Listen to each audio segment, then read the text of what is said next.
सांसद की अध्यक्षता में जिला विकास समन्वय एवं निगरानी समिति की बैठक आयोजित। सांसद श्री संतोष पांडे की अध्यक्षता में कलेक्ट्रेट सभाकक्ष में जिला विकास समन्वय एवं निगरानी समिति की बैठक आयोजित की गई। सांसद श्री संतोष पांडे ने कहा कि केंद्र शासन की लोक कल्याणकारी योजनाओं की समीक्षा के लिए जिला विकास समन्वय एवं निगरानी समिति की यह बैठक आयोजित की गई है। उन्होंने कहा कि सभी लंबित कार्य निर्धारित समयावधि में करने की जरूरत है। सांसद श्री पांडे ने सभी जनप्रतिनिधियों एवं अधिकारियों को आपसी समन्वय एवं सहयोग के साथ कार्य करने के लिए कहा। इस अवसर पर उन्होंने जनप्रतिनिधियों तथा अधिकारियों से केंद्र शासन की जन कल्याणकारी योजनाओं की समीक्षा करते हुए सार्थक चर्चा की। उन्होंने कहा कि गरीब एवं जरूरतमंद के हित में सभी आपसी समन्वय से कार्य करें।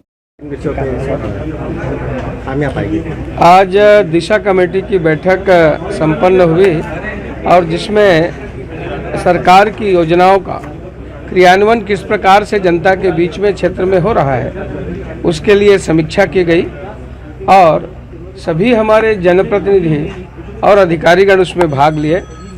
डीएमएफ के विषय में जो हमारा डिस्ट्रिक्ट मिनरल फंड है उसका ठीक प्रकार से सम्यक वितरण हो इस विषय में चर्चा की गई और साथ ही साथ कृषि बीमा के विषय में विशेषतर बात किया गया और जो हमारा प्रधानमंत्री मत्स्य संपदा योजना है उसके विषय में डिटेल जानकारी ली गई। इस प्रकार से कुछ खामियां रही है जिसके लिए आने वाले समय में तैयारी करके उन्हें आने के लिए कहा गया है। इस प्रकार से सबका विस्तार से समीक्षा किया गया।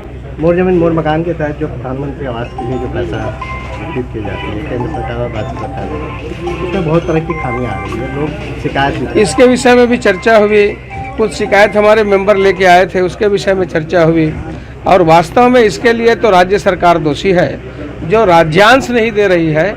जैसे ही राज्यांश वो दे तो ग्रामीण में गरीबों का भी उसके भी सर पे छत बन सकेगा जिसकी वो प्रतीक्षा कर रहे हैं। इसके लिए भूपेश बघेल दोषी है। कलेक्टर डोमन सिंह ने बताया कि राजनांदगांव से अलग होकर दो नए जिले मोहल्ला मानपुर, अंबागढ़ चौकी तथा खैरागढ़ छुई खदान गंडई बने हैं। दोनों नए जिलों की अधोसंरचना पर विशेष ध्यान देते हुए कार्य किया जा रहा है। शिक्षा के क्षेत्र में स्वामी आत्मानंद स्कूल के अधोसंरचना के लिए कार्य किया जा रहा है। शासन की योजनाओं के क्रियान्वयन की दिशा में जिले में अच्छा कार्य हो रहा है। कलेक्टर खैरागढ़ श्री जगदीश सोनकर ने प्रधानमंत्री आवास योजना के संबंध में जानकारी दी। उन्होंने कहा कि प्रधानमंत्री आवास योजना के सक्रिय क्रियान्वयन के लिए कदम बढ़ाए गए हैं। जिला पंचायत सीईओ श्री अमित कुमार प्रेजेंटेशन के माध्यम से जिला पंचायत एवं अन्य विभागों द्वारा किए जा रहे कार्यों की जानकारी दी। उन्होंने बताया कि जिले में मनरेगा के तहत 1,08,518 श्रमिकों को रोजगार प्रदान किया गया है जो प्रदेश में सर्वाधिक है। उन्होंने बताया कि प्रधानमंत्री आवास योजना के अंतर्गत 57,116 लक्ष्य के विरुद्ध 44,110 लक्ष्य पूर्ण कर लिया गया है। वर्ष 2020 और 21 में प्रधानमंत्री आवास के अंतर्गत स्वीकृति प्रदान की गई है। वहीं वर्ष 2022 और 23 के लिए हितग्राहियों का चिन्हांकन किया जाएगा। राष्ट्रीय ग्रामीण आजीविका मिशन के तहत समूह गठन में भौतिकी उपलब्धि 226% रही है। ये नए जिलों में भी बेहतर स्थिति रही है।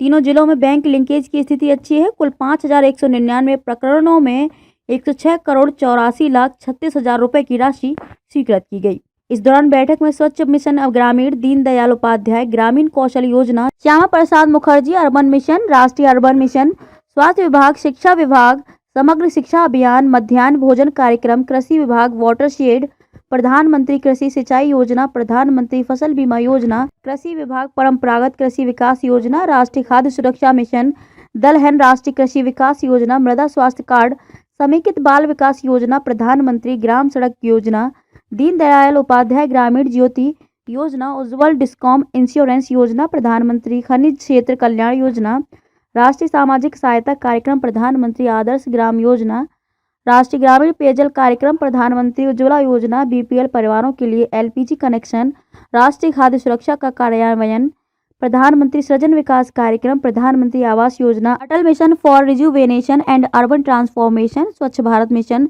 स्मार्ट सिटी मिशन, राष्ट्रीय शहरी आजीविका मिशन, प्रधानमंत्री रोजगार सृजन कार्यक्रम, डिजिटल भारत भू अभिलेख आधुनिकीकरण कार्यक्रम, digital India public internet access program, प्रत्येक ग्राम पंचायत में सामान्य सेवा केंद्र उपलब्ध कराना, ई राष्ट्रीय कृषि बाजार, प्रसाद योजना, सांसद आदर्श ग्राम योजना की समीक्षा की गई। इस अवसर पर बांस शिल्प देकर सांसद एवं अन्य जनप्रतिनिधियों का स्वागत किया गया। राजनांदगांव से विजन टाइम्स न्यूज के लिए लोकेश रजक की रिपोर्ट।